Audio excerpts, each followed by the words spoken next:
சொல்ல வேண்டியது அவருடைய கடமை சொல்றாரு இல்ல, அதையும் நீங்க கொச்சப்படுத்தினா எப்படி? நீங்க ஒரு பத்திரிகையாளர் தானே. முதலமைச்சர் சொன்னாலும் தப்புங்கிறீங்க, முதலமைச்சர் சொன்னாலும் தப்புங்கிறீங்க, சொல்லலாலும் தப்பு. அவர் என்னதான் பண்ணுவாரு? அவர் கையில ஆட்சி அதிகாரம் இருக்கிறது. இந்த மாநிலத்தினுடைய முதல்வர் அவர். மக்கள் கிட்ட வந்து வேண்டுகோள் வைக்கிறாரு, இதெல்லாம் பண்ணாது. ஏங்க உங்களுக்கு நான் சொல்றது புரியலையா? எங்க இருந்து எல்லாம் பசங்க வந்து போதையோடு இருக்கிறாங்களோ எல்லாம் உள்ள தூக்கி போடு. யாருமே ட்ரக்ஸ் யூஸ் பண்ண கூடாது, எந்த ஒரு குடிப்பழக்கமும் இந்த தமிழகத்துல இருக்க கூடாது.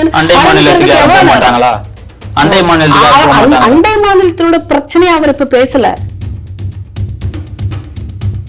ஆட்சிக்கு வருவதற்கு முன்ன உங்களுக்கு ஒரு கருத்து வச்சிருந்தீங்க, போதை வேண்டான்னு சொல்லி. ஆட்சிக்கு வருவதற்கு அப்புறம் நீங்க நிறைவேற்றல. சரி, நிறைவேற்றல, நீ உங்களுக்கு பைசா வேணும், அதுல இருந்துதான் காசு பண்றீங்க, நீங்க பண்ணுங்க. சரி, எதுக்குதான் வந்து உட்கார்ந்து நடிக்கிறீங்க குடிக்காதீங்கன்னு சொல்லி? தேசத்துல நடக்கிறது மக்களுக்கான ஆட்சியா இல்ல கட்சிகளுக்கான ஆட்சியா?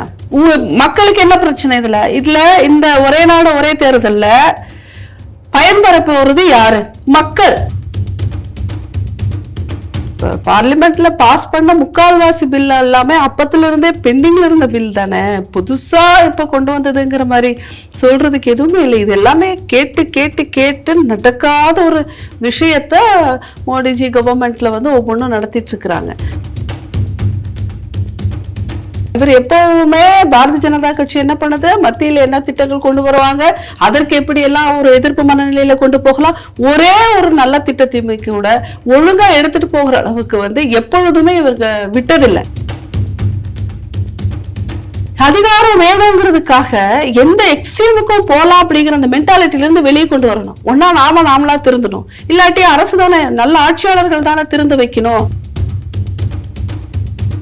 கருப்பு பணத்தை விரயம் செய்து மக்களை ஏமாற்றி, அரசை ஏமாற்றி பதுக்கி வைத்திருக்கின்ற இந்த பணத்தை கொண்டு வருவதற்கு இப்பொழுது இருக்கின்ற ஒரே தளமாக இருந்ததிலிருந்து அகற்றுவதிலிருந்து இந்த தேர்தலினுடைய நடைமுறையை மிகவும் ஒரு சீரியஸா கொண்டு வருவதற்கான ஒரு வழிமுறையை வந்து இந்த ஒரே நாடு ஒரே தேர்தல் பண்ண.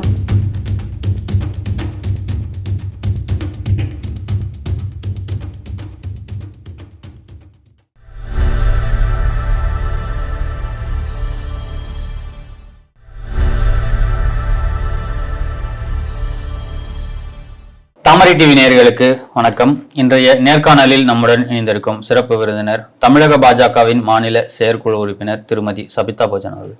வணக்கம். நாடாளுமன்றத்தில் பிரதமர் மோடி அவர்களுடைய கனவு, அப்புறம் பாஜகவுடைய நீண்ட நாள் திட்டமான ஒரே நாடு ஒரே தேர்தல், அந்த மசோதா லோக்சபால நிறைவேற்றிருக்காங்க. மொத்தம் 269 வாக்குகள் வந்து அதுக்கு ஆதரவு தெரிவிச்சிருக்காங்க. பாஜக எப்படி பார்க்குறீங்க நீங்க? பிரதமர் மோடி அவர்களுடைய கனவு என்று சொல்லுவதை விட இது பெரும்பாலான மக்களாட்சியை விரும்பக்கூடிய அத்தனை பேரினுடைய கனவு. அதை எதிரொலிச்சிருக்கிறது தான் பிரதமர் மோடிஜி அவர்கள். இது சுதந்திரத்திற்கு அப்புறம் நமக்கு வந்து ஒரு எலெக்ஷன் ப்ராசஸ் வர்றதுக்கே நமக்கு 10 வருஷம் எடுத்தது. அப்படி இருக்கும் போதும் கூட எலெக்ஷன் கமிஷன் வந்து ஒரே நாடு ஒரே தேர்தல் பண்ணணும் அப்படின்னு சொல்லி அவங்க வலியுறுத்தி இருக்காங்க. அது அனதர் ஒரு ஆல்மோஸ்ட் ஒரு 10 இயர்ஸ்லயே அதை வந்து நிறைவேற்றணும் அப்படின்னு சொல்லி 10-20 இயர்ஸுக்குள்ள இதை வந்து அவங்க கண்டினியூஸா புஷ் பண்ணிட்டு இருக்காங்க. ஆனா அவங்க புஷ் பண்ணத ஒரு பாராளுமன்றத்திற்கு கொண்டு வந்தும் கூட இப்போ ஆல்மோஸ்ட் அப்போ இந்திரா காந்தியோட கவர்மெண்ட் அப்போ அவங்க அதை நிராகரிச்சுட்டாங்க. It's near around 80s. இப்போ ஆஃப்டர் 40 இயர்ஸ், நல்லா யோசிச்சு பாருங்க, 40 இயர்ஸுக்கு அப்புறம் தான் இது இப்ப திருப்பி வரணும். அதாவது அந்த சமயத்துல இருந்தது என்னன்னா தேசத்தினுடைய வளர்ச்சி, நம்மளுடைய நிதிநிலை, மக்களாட்சி, அடிமைத்தளத்தில் அந்த விடுபட்ட அந்த அந்த அந்த மிக குறைந்த காலகட்டம். அந்த மாதிரி ஒரு இடத்துலதான் நிறைய திட்டங்களை வந்து நம்மளுடைய தேசத்தினுடைய வளர்ச்சிக்கும் சரி, நம்மளுடைய மக்களாட்சிக்கும் சரி, அடுத்து எல்லாத்துக்குமே மக்கள் சார்ந்தது போன்ற திட்டங்கள் உருவாக்கக்கூடிய சூழல் இருக்கும் போது வந்த ஒரு பில். அப்ப அது வந்து ஒரு ஜெனுவனான பில்லுன்னு அர்த்தம். சும்மா இப்ப இருக்கக்கூடிய ஒரு இதுக்காக திங்க் பண்ணதோ இல்ல வேற ஏதோ ஒரு இதுக்காக இல்லை. இது முழுக்க முழுக்க நம்மளுடைய தேசத்துக்கு இது வேணும் தேவைங்கிறதுனாலதான் இவ்வளவு வருஷமா எல்லாம் இப்ப நம்ம பார்லிமெண்ட்ல பாஸ் பண்ண முக்கால்வாசி பில் எல்லாமே அப்பத்துல இருந்தே பெண்டிங்ல இருந்த பில் தானே, புதுசா இப்ப கொண்டு வந்ததுங்கிற மாதிரி சொல்றதுக்கு எதுவுமே இல்லை. இது எல்லாமே கேட்டு கேட்டு கேட்டு நடக்காத ஒரு விஷயத்த மோடிஜி கவர்மெண்ட்ல ஒவ்வொன்றும் நடத்திட்டு இருக்கிறாங்க. அந்த வகையில மக்களாட்சி இப்போ இதுல ஒரு விஷயத்த நீங்க இந்த பில்ல நீங்க கொண்டு வரும்போதே ஒரு எதிர்கட்சி கூட உங்களுக்கு ஆதரவு தெரிவிக்கல, எல்லாமே எதிர்ப்பு தான் தெரிவிச்சிருக்காங்க. எதிர்கட்சி எதுக்கு ஆதரவு தெரிவிச்சிருக்காங்க? எதிர்கட்சி என்ன நினைச்சிருக்காங்கன்னா எதிரா உட்கார்ந்து இருக்கிறதுனால எல்லாத்துக்குமே எதிரா பேசணும்னு நினைச்சிட்டு இருக்கிறாங்க. அப்படி கிடையாது. வாக்கு வாங்கும் பொழுது அவர்கள் 2ஆம் இடத்துல இருக்கிறதுனால மெஜாரிட்டி எதிர்கட்சியா உட்கார்ந்து இருக்கிறாங்க. அவங்க உணர்வுகளுக்கும் நீங்க மதிப்பளிக்கணும் இல்ல? அவர்களுடைய உணர்வு தனிப்பட்ட உணர்வா?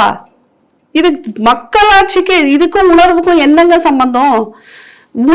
உணர்வுக்கும் அங்க இருக்கக்கூடிய ஒரு மாநிலத்துல தேர்ந்தெடுக்கப்பட்ட பிரதிநிதிகளாக எம்பிகள் போயிருக்காங்க. அவர்கள் மக்களால தேர்ந்தெடுக்கப்பட்டவர்கள் தான். அவர்கள் எதிர்கட்சிகளாக அமர்ந்து கொண்டிருக்கின்றவர்கள் தான். அவர்களுடைய உணர்வுக்கு இங்க மதிப்பு கொடுக்க முடியாது. அவர்கள் மக்களுடைய நலனுக்காக எழுப்புகின்ற குரலுக்கு தான் நீங்க சொல்ற மாதிரி மதிப்பு கொடுக்க முடியும். ஆனா மக்களுடைய நலனை மனதில் வைத்து அவர்களுடைய எதிர்ப்பானாலும் கருத்தானாலும் இருக்கணும். இது அப்படி இல்லை. அவர்களுடைய உணர்வுக்கல்ல, எதிர்கட்சியாக கட்சி ரீதியாக மோடிஜி மீதும் பாரதிய ஜனதா கட்சி மீதும் அதனுடைய கூட்டணி மீதும் இருக்கின்ற எதிர்ப்புக்காகத்தான் எதிர்ப்பு தெரிவிக்கிறார்களே தவிர இந்த மக்களின் மேல் வைத்திருக்கின்ற அவர்கள் நம்பிக்கைக்கான ஒரு ஆட்சியாளர் அல்லது இந்த தேசத்தினுடைய நலன் கருதி அமர்ந்திருக்கின்ற ஒரு ஆட்சியாளர்களாகவோ அங்க யாருமே இல்லை. கூட்டாட்சி தத்துவத்துக்கு எதிராக பாஜக செயல்படுத்துகின்ற கூட்டாட்சி தத்துவத்திற்கு இந்த ஒரே நாடு ஒரே தேர்தல் எப்படி எதிரானதா இருக்கும்னு நீங்க நினைக்கிறீங்க? கூட்டாட்சி தத்துவத்திற்கும் ஒரே நாடு ஒரே தேர்தலுக்கும் என்ன உங்களுக்கு பிரச்சனை? அதுல என்ன பிரச்சனை இருக்குன்னு நீங்க நினைக்கிறீங்க? ஏன் நான் இன்னும் ஒரு விஷயத்த கேட்கிறேன். இது என்ன தேசத்துல நடக்கிறது? மக்களுக்கான ஆட்சியா இல்ல கட்சிகளுக்கான ஆட்சியா? மக்களுக்கு என்ன பிரச்சனை இதுல இந்த ஒரே நாடு ஒரே தேர்தல்ல பயன்பெற போறது யாரு? மக்கள். யாருக்கு எல்லாமே அந்த ஸ்ட்ரெஸ் இல்லாம போகணும் மக்களுக்கு தான். பிரச்சனை இல்லாம போகணும் மக்களுக்கு தான். ஈஸியாக போகக்கூடியது மக்களுக்கு தான். எதன் அடிப்படையிலனா ஒரு சாதாரண ஒரு பிரஜை உள்ளாட்சிக்கு ஒரு தடவை ஓட்டு போட போறார். உள்ளாட்சியில 2 முறை, அதுக்கு அடுத்து எம்எல்ஏ எலெக்ஷனுக்கு 1 முறை, அப்புறம் எம்பி எலெக்ஷனுக்கு 1 முறை. இப்போ ஒவ்வொரு தேர்தல்ல ஒரு 4 முறை இந்த மொத்த தேர்தல் நம்மளுடைய ஆட்சி கட்டத்துல ஒரு 4 முறை இந்த எலெக்ஷனை சந்திக்கணும். நீங்க போய் ஓட்டு போடுறீங்க வர்றீங்கிறதோட ஒரு குடிமகனுடைய வேலை அங்க நின்று இருந்ததுன்னா பிரச்சனை இல்லை. ஒரு எலெக்ஷன் நடக்கும் பொழுது எத்தனை இடர்பாடுகளுக்கு ஒரு சாதாரண குடிமகன் ஆளாகிறார். இந்த ஒன் நேஷன் ஒன் எலெக்ஷன் நீங்க கொண்டு வரும்போது நாடு முழுவதும் ஒரே கட்டமா நீங்க தேர்தல் நடத்த அதுக்கானதான் நீங்க கொண்டு வரீங்க.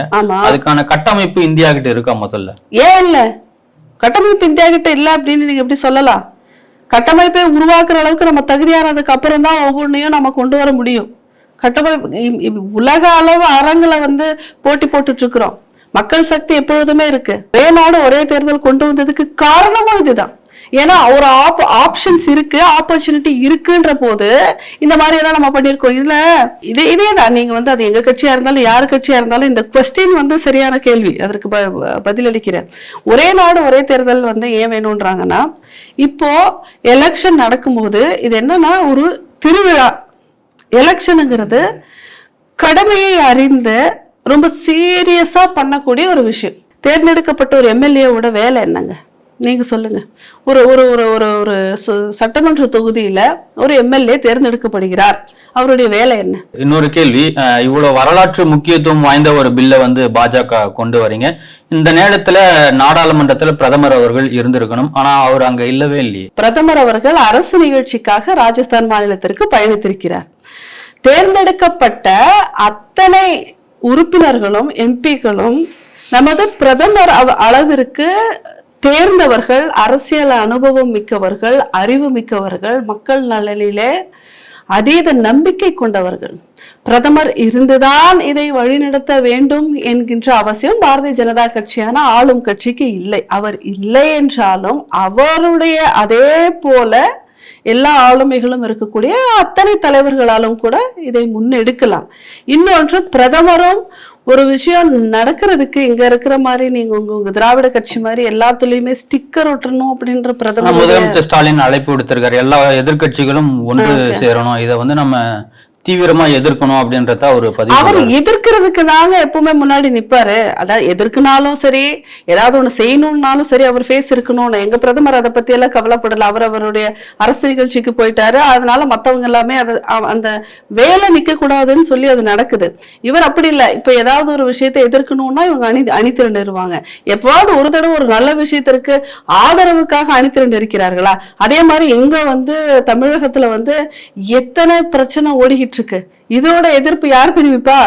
இதெல்லாம் யாரு பாப்பா? இவர் எப்பவுமே பாரதிய ஜனதா கட்சி என்ன பண்ணுது, மத்தியில என்ன திட்டங்கள் கொண்டு வருவாங்க, அதற்கு எப்படி எல்லாம் ஒரு எதிர்ப்பு மனநிலையில கொண்டு போகலாம், ஒரே ஒரு நல்ல திட்டத்தையுமே கூட ஒழுங்கா எடுத்துட்டு போகிற அளவுக்கு வந்து எப்பொழுதுமே இவருக்கு விட்டதில்லை.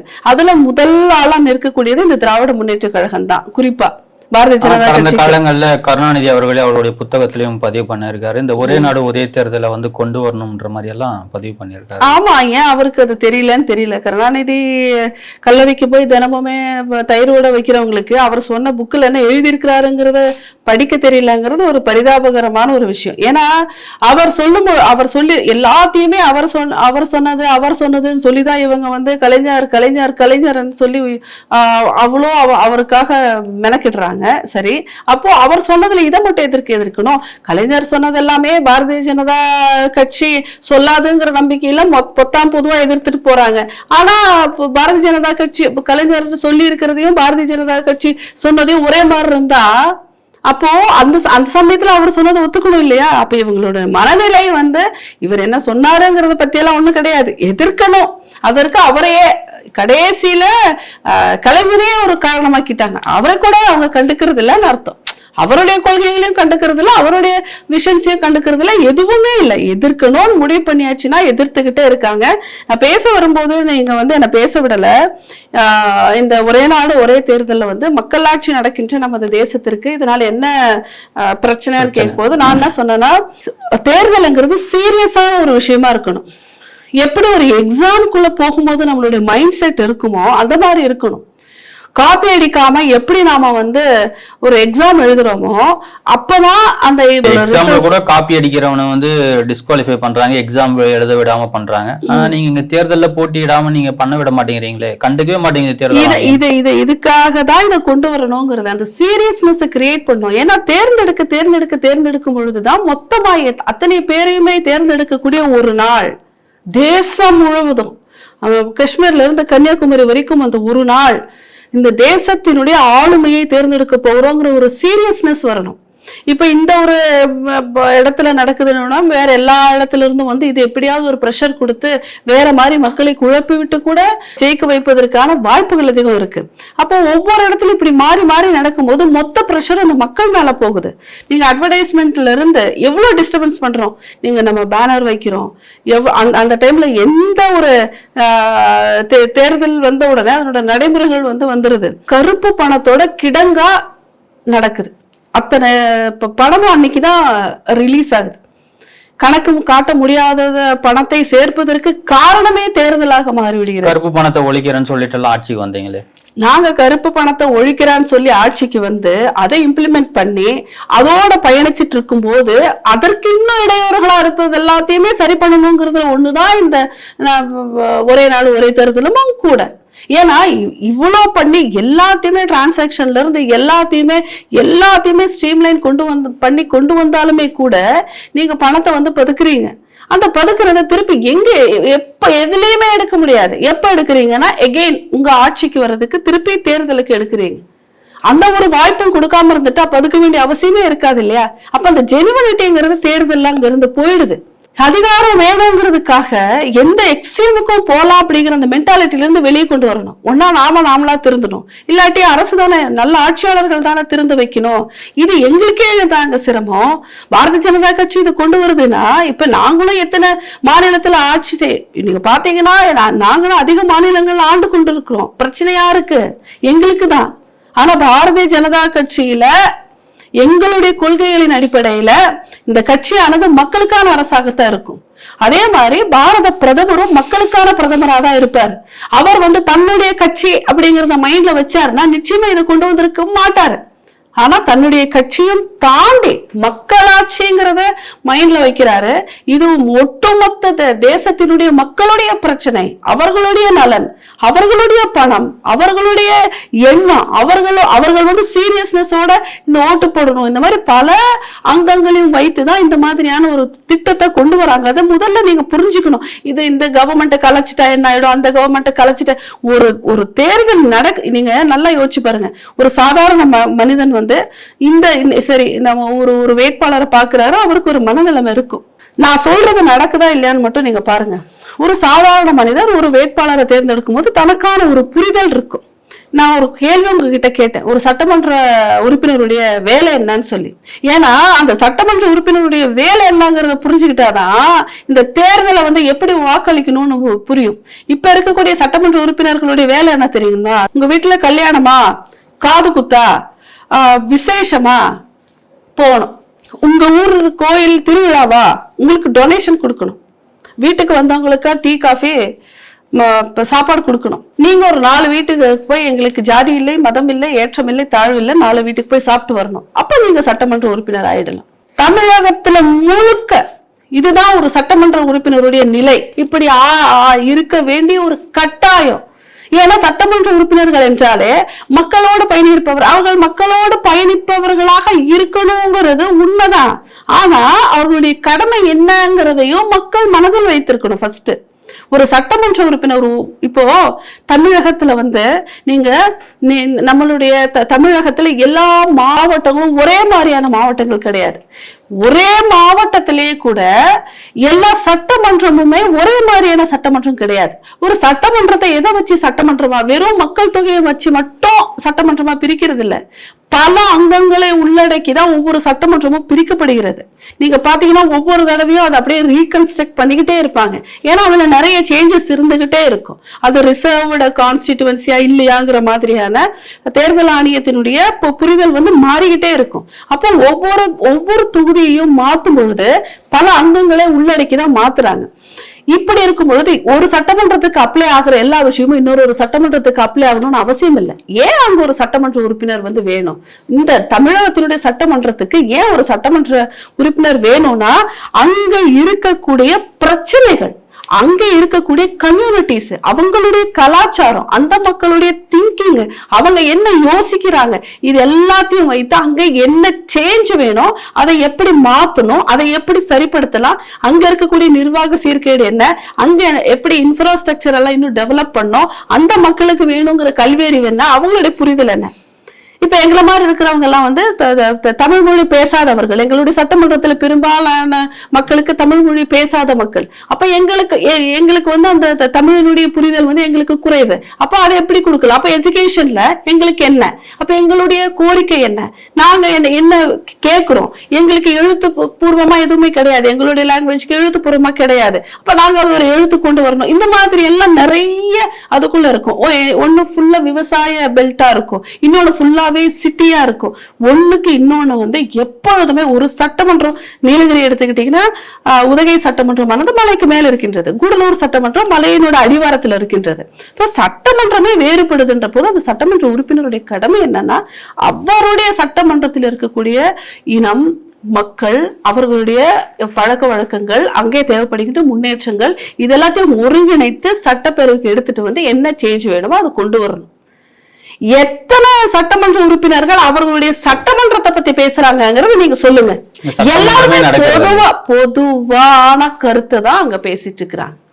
மொத்தமாக எங்களுக்கு இதை வேணும், மொத்தமாக எங்களுக்கு அதை வேணும்னு சொல்லி அரசியலமைப்பு சட்டத்தை பேசிட்டு இருக்கிறாங்களே தவிர, என்னுடைய சட்டமன்றத்துல இதுதான் பிரச்சனை, இதை நான் சரி செஞ்சேன்னு எத்தனை பேர் இருக்காங்க?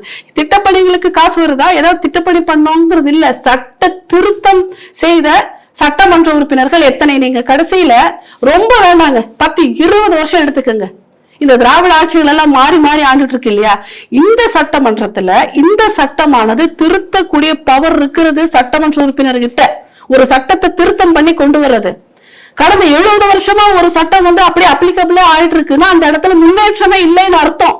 இந்த இடத்துல வந்து கலாச்சாரத்துல வந்து ஒரு சீர்திருத்தமே இல்லை. எங்களுடைய திருமணம் கலாச்சாரம் வேறமா இருந்தது, இப்ப ஒட்டுமொத்தமா இருக்கு.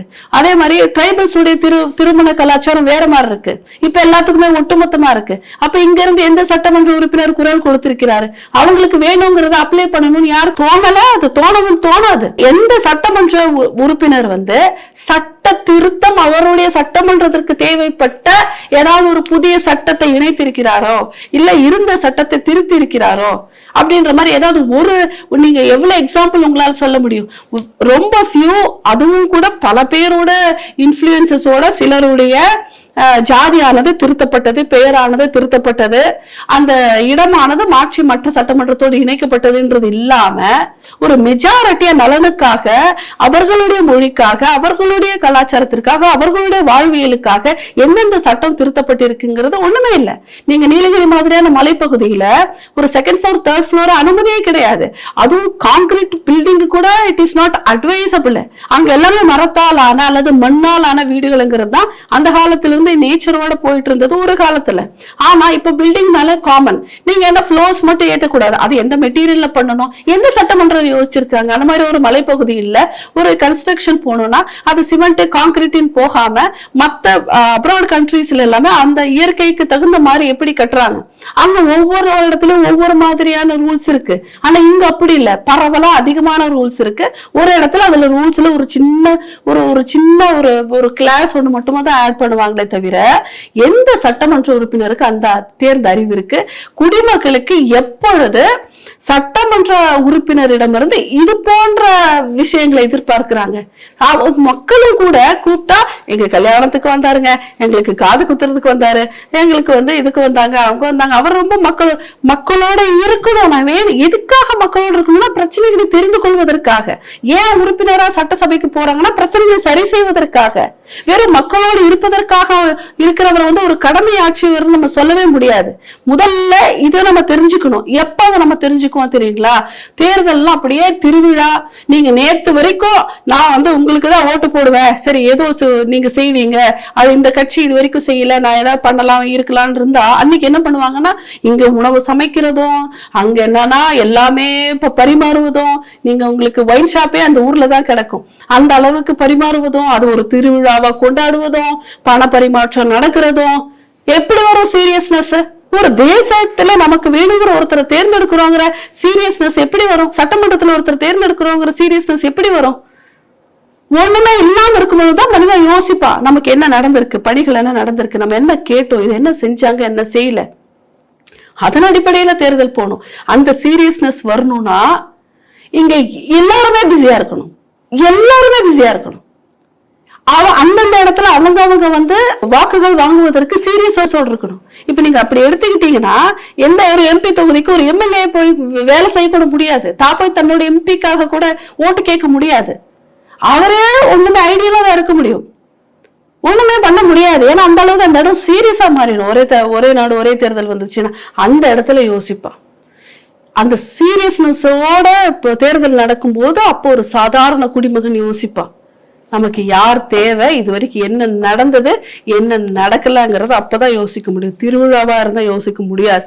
ஒரே நாடு ஒரே தேர்தல் மக்களுடைய பிரச்சனைகளை, அவர்களுடைய அன்றாட வாழ்க்கையை பாதிக்கின்ற இந்த தேர்தல் நடைமுறைகளிலிருந்து குறைவதிலிருந்து இந்த கருப்பு பணத்தை விரயம் செய்து மக்களை ஏமாற்றி, அரசை ஏமாற்றி பதுக்கி வைத்திருக்கின்ற இந்த பணத்தை கொண்டு வருவதற்கு இருக்கின்ற இப்பொழுது இருக்கின்ற ஒரே தளமாக இருந்ததிலிருந்து அகற்றுவதிலிருந்து இந்த தேர்தலினுடைய நடைமுறையை மிகவும் ஒரு சீரியஸா கொண்டு வருவதற்கான ஒரு வழிமுறையை வந்து இந்த ஒரே நாடு ஒரே தேர்தல் பண்ண போது இது வரும்போது உங்களுக்கு புரியும்.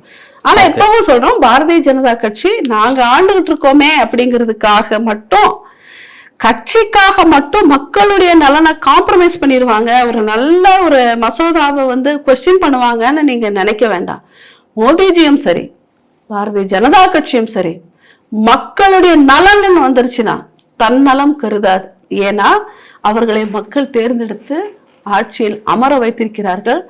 அங்கே அந்த அமர வைத்த மக்களுடைய நம்பிக்கைக்கு உணர்வு பூர்வமாக செயல்படுவார். இங்க வந்து இது டேபிள் அடிச்சுட்டு சட்டம் போடுறதுக்கு கட்சிக்கு உணர்வு பூர்வமா செயல்பட மாட்டாங்க. மக்களுடைய நம்பிக்கைக்கு உணர்வு பூர்வமா செயல்படுறதுனாலதான் எத்தனை எதிர்ப்புகள் வந்தாலும் 1008 போலிகள் அங்கே நடமாடினாலுமே கூட ஒரு தங்கம் தான்.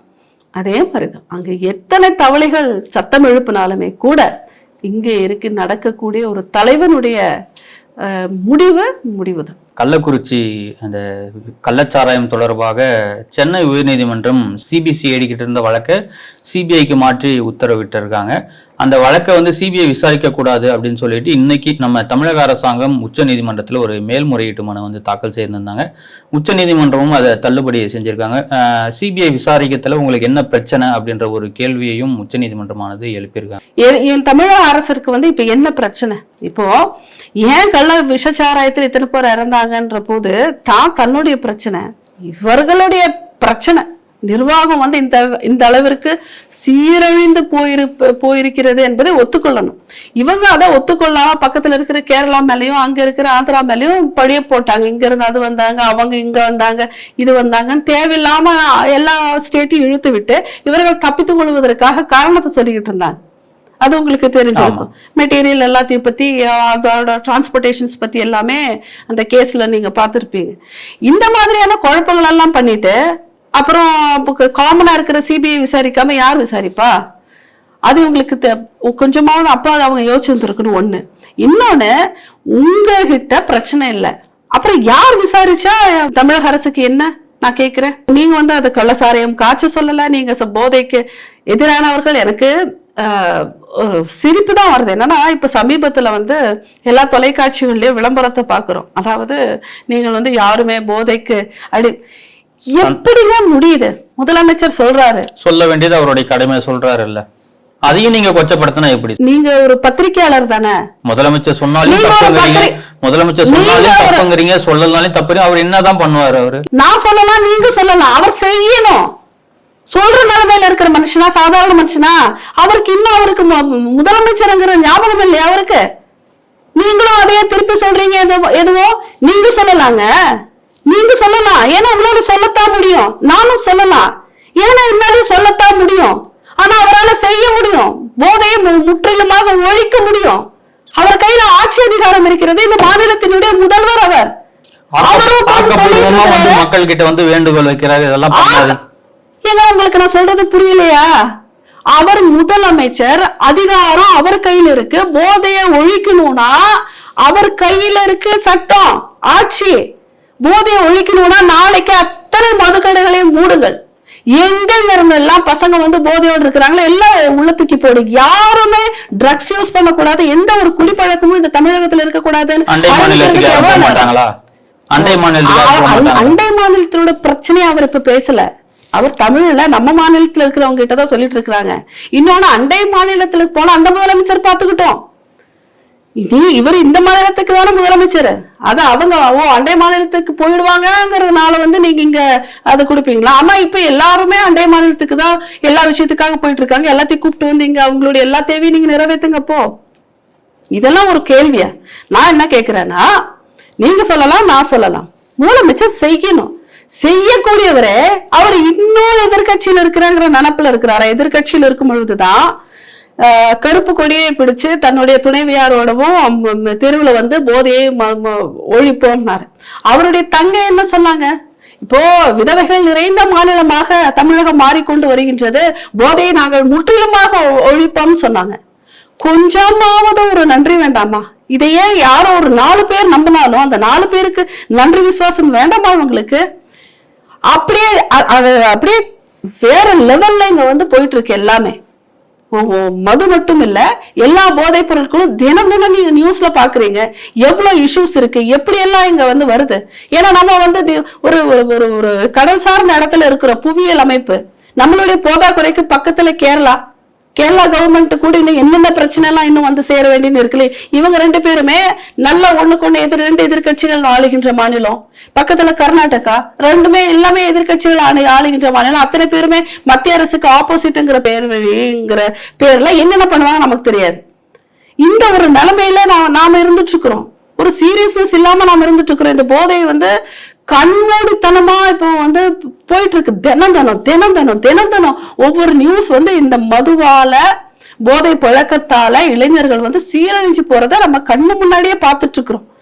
இப்போ ஆட்சிக்கு வருவதற்கு முன்ன உங்களுக்கு ஒரு கருத்து வச்சிருந்தீங்க, போதை வேண்டான்னு சொல்லி. ஆட்சிக்கு வருவதற்கு அப்புறம் நீங்க நிறைவேற்றல. சரி, நிறைவேற்றல, நீ உங்களுக்கு பைசா வேணும், அதுல இருந்துதான் காசு பண்றீங்க, நீங்க பண்ணுங்க. சரி, எதுக்குங்க உட்கார்ந்து நடிக்கிறீங்க குடிக்காதீங்கன்னு சொல்லி?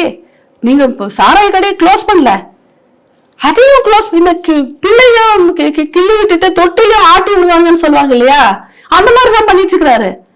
இப்படி அத்தனை மதுக்கடையும் ஓபன் பண்ணி விட்டுட்டு இங்க யாரும் மதுவே குடிக்க வேண்டாம். ஒரு சாதாரண ஒரு ஏழை, ஒரு படிக்காத, ஒரு வயதான யாரோ ஒரு சமூகத்துல நீங்க சொல்ற மாதிரி குறிப்பிடுறவங்களுக்கு கூட விவரம் இருக்கு. அவங்க நினைச்சா மதுக்கடையை மூடிடலாம், அதை மூடினா அவங்க வாழ்க்கை சிறப்பா இருக்கும்னு சொல்லி யாரை ஏமாத்துறதுக்காக போதையை குடிக்காதீங்க. அதை பாக்குறதுக்கே எவ்வளவு கோவம் வருது தெரியுங்களா உங்களுக்கு? அதை பார்க்கும்போது உங்களுக்கு இவரால முடியும் தானே, இவர் ஏன் அதை செய்யாம இங்க சொல்லிட்டு இருக்கிறாருன்னு உங்களுக்கு தோணலையா? மக்களுடைய நலனை உங்க மைண்ட்ல வச்சிருந்தீங்கன்னா தோணி இருந்திருக்கும்.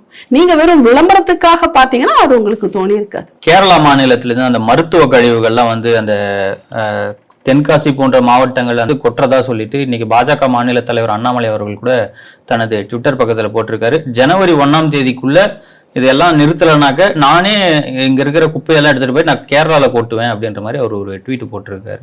பாரத தேசம் காங்கிரஸ் ஆளும் பொழுது நம்மளுடைய கடல் சார்ந்த இடங்கள்ல இதே பிரச்சனை. ஆனா நமது பாரதிய ஜனதா கட்சி வந்ததுக்கு அப்புறம் முழுவதுமாக நின்று போச்சு. இப்போ தமிழகத்துல அதே பிரச்சனை. கேரளா மிக சிறிய, அவங்களோட பரப்பளவு பாத்தீங்கன்னா ரொம்ப சின்ன மாநிலம். இன்னொன்னு அவர்களுடைய வீடு கட்டுவதற்கு அங்க இடம் இல்லை. அரசுக்கு எந்த ஒரு பணி பண்ணணும்னாலும் ஸ்பேஸ் இல்ல. அந்த மாதிரியான ஒரு நிலைமையில இருக்கிறது. ஆனா டூரிசம் கொஞ்சம் நல்லா போகக்கூடிய ஒரு மாநிலங்கிறதுனால அவங்க அதை நிச்சயமாக பராமரிச்சாதான் முடியும். ஏன்னா அங்க இருக்கக்கூடிய வருமானத்துல வேற எதுவுமே பண்ண முடியாது. இந்த டூரிசத்தை தாண்டி வேறுமே மிக பெருசா யோசிக்க முடியாது இடப்பற்றாக்குறையினால. அப்போ சுத்தமா வைக்கணும். இப்ப இவங்களுடைய சேலஞ்ச் என்ன அப்படின்னா குப்பை. இந்த இடத்துல கொட்டுறாங்கன்னா அரசோட அனுமதி இல்லாம ஒரு மாநிலத்தை தாண்டி இன்னொரு ஒரு மாநிலத்துக்கு குப்பை கொட்ட முடியுமா? அதுவும் கண்டினியூஸா கொட்ட முடியுமா? எங்களுடைய பாரதிய ஜனதா கட்சியினுடைய நம்பிக்கைக்கு உகந்த, தேசத்தை நேசிக்கின்ற மக்களுக்கான ஒரு இளைய தலைவர் அவர் இன்று விழாவாரே அதை எழுதியிருக்கிறார். என்னென்ன குப்பைகள் எந்தெந்த மாவட்டங்கள்ல எப்படி கொட்டப்படுகின்றதுன்னு சொல்லி. இந்த அத்தனை குப்பையுமே எளிதில் மக்காத குப்பைகள். இன்னொன்று, அந்த குப்பைகள் மற்றவர்களுக்கு ஏதேனும் ஒரு கேடு விளைவிக்கக்கூடிய அளவில் ஆபத்தான குப்பைகள். இந்த குப்பையை மேலாண்மை பண்ணுவதற்குனே நீங்க அப்ராட் கண்ட்ரீஸ்ல எல்லாம் இந்த குப்பையை இப்படி ஜஸ்ட் லைக் தட் இப்படி கொட்டிட முடியாது. ஈவன் நீங்க அவங்களுக்கு ஒரு தனி ப்ராசஸ் எல்லாம் இருக்கு. நீங்க வேறு மாநிலங்கள்ல, நம்ம மாநிலங்கள்லமே கூட இந்த ஹாஸ்பிட்டல் வேஸ்ட், இந்த அனிமல் வேஸ்ட் எல்லாத்தையுமே நம்ம அந்த மாதிரி கொட்டிட முடியாது. ஏன்னா அதுக்கான மேலாண்மையோடு தான் அதை கொட்ட முடியும். மக்குகின்ற நம்ம வீட்டுல உபயோகிக்கிற மாதிரி காய்கறிகளோ மற்ற குப்பைகளோ மாதிரி இதை கொட்டிட முடியாது. சோ அவ்வளவு ப்ராசஸ் முடிஞ்சதுக்கு அப்புறம் தான் இந்த திடக்கழிவு மேலாண்மைங்கிறது இட்ஸ் வெரி பிக், அது ஒரு பெரிய ஒரு செக்டார். ஆனா ஜஸ்ட் லைக் தட் நீங்க ஹாஸ்பிட்டல் வேஸ்ட் எல்லாம் நினைச்சு பாருங்க, எவ்வளவு மருத்துவ கழிவுங்கிறதுலாம் சாதாரணமான கழிவு கிடையாது. இது எல்லாத்தையுமே ஜஸ்ட் லைக் தட், எந்த ஒரு ப்ராசஸும் இல்ல, ஒரு பேக்கிங்கும் இல்ல, அதற்கான எந்த ஒரு மெத்தடாலஜியும் இல்ல, எதுவுமே இல்ல, இன்னொரு மாநிலத்துல யூஸ் பண்ணோட குப்பையை கொண்டு வந்து பக்கத்து வீட்டு காம்பவுண்ட்ல குப்பை கொட்டினா உங்க வீட்டு காம்பவுண்டுக்குள்ள பக்கத்து வீட்டுல இருக்கிறவங்க நார்மல் குப்பையை கொட்டினா நீங்க ஒத்துக்குவீங்களா? நிச்சயமா மாட்டேன். அப்ப எங்க வீட்டுல கொட்டுங்க அப்படின்னு நீங்க சொன்னீங்கன்னா நீங்க இந்த வீட்டுக்கு தலைவரா? உங்க வீட்டுல பக்கத்து வீட்டுக்காரங்க கிட்ட உங்க குப்பையில கொண்டு வந்து நீங்க கொட்டுங்க அப்படின்னு நீங்க சொன்னீங்கன்னா நீங்க அந்த வீட்டோட உரிமையாளர்னு அர்த்தமா? அந்த வீட்டோட நேசிக்கிறவர்னு அர்த்தமா? அப்போ பக்கத்து மாநிலத்துல இருக்கிற குப்பை, அதுவும் இந்த மாதிரியான ஒரு சீரியஸான ரொம்பவே ஆபத்தான குப்பைகள் எல்லாத்தையும் எடுத்துட்டு வந்து எங்க கொட்டுறாங்க? இந்த அத்தனை இந்த கேரளத்தினுடைய பார்டர்ல இருக்கக்கூடிய எல்லா டிஸ்ட்ரிக்டுமே ரொம்பவுமே ஆன்மீக தலங்கள் இருக்கக்கூடிய கடல் சார்ந்த பொருட்கள் இருக்கக்கூடிய, அது மட்டும் இல்லாம சுற்றுலா தலங்களாக இருக்கக்கூடிய மிக முக்கியமான மாவட்டங்கள் இவையெல்லாம். அப்ப நீங்க அங்க உங்க ஸ்டேட் நல்லா இருக்கணும்னா எங்க ஸ்டேட்ல வந்து கொண்டு வந்து கொட்டிடுவீங்களா? அப்ப காசு வருதுன்னா அப்ப நீங்க என்ன வேணா பண்ணுவீங்களா? வர எந்த லாரியுமே இங்க அங்க செக் போஸ்ட்ல நிறுத்துறது இல்ல. அப்ப கொட்டிட்டு போறாங்கன்னா அதிகாரிகளின் தவறாதான் நம்ம எடுத்துக்க முடியும். எப்படி ஆட்சியாளர்கள் அப்ப எதுக்கு அதிகாரிகளை ஆட்சி செஞ்சுட்டு போக வேண்டியது தானே? அதிகாரிகளோட தவறாவே இருக்கட்டும், தட்டி கேட்பது யார்? ஆட்சியாளர்கள் தானே. அப்போ ஆட்சியாளர்கள் எதுக்கு? வெறும் அதிகாரிகள் ஆளுகின்ற மாநிலமா தமிழகம் இருந்துட்டு போகுது. ஆட்சியாளர்கள் எதுக்கு? அதிகாரிகளுடைய தவறு நீங்க மொட்டையா சொல்லிட்டீங்கன்னா அதை எப்படி ஒத்துக்க முடியும்? இத அண்ணாமலை நிச்சயமா கேட்டுதான் ஆகணும். இத பாரதிய ஜனதா கட்சியினுடைய தலைவர், ஒரு எதிர்கட்சியினுடைய தலைவர், இந்த தமிழகத்தை நேசிக்கக்கூடிய தலைவர் நிச்சயமா கேட்டுதான் ஆகணும். அதற்கான நடவடிக்கையும் அவர் எடுத்துதான் ஆகணும். ஏன்னா இது ரொம்ப சீரியஸான விஷயம். அதனால அவர் நான் ஜனவரி முதல் வாரத்துல அது வரைக்கும் இந்த குப்பைகள் கொட்டப்படுவதை நிறுத்தாம இப்படியே பண்ணிட்டு இருந்தீங்கன்னா நான் திருப்பி எடுத்துட்டு போய் கேரளாவுக்கு கொட்டிட்டு வரேன், நாங்க லாரியில எடுத்துட்டு போய் நாங்க கொட்டுவோம். இதுல என்ன தப்பு? நீங்க எங்க வீட்டு காம்பவுண்டுக்குள்ள குப்பை கொட்டினா அந்த குப்பையை எடுத்து திருப்பி உங்க வீட்டுல காம்பவுண்ட் கொட்டுறது தப்பா? அப்புறம் அதை தான் செய்ய போறாரு.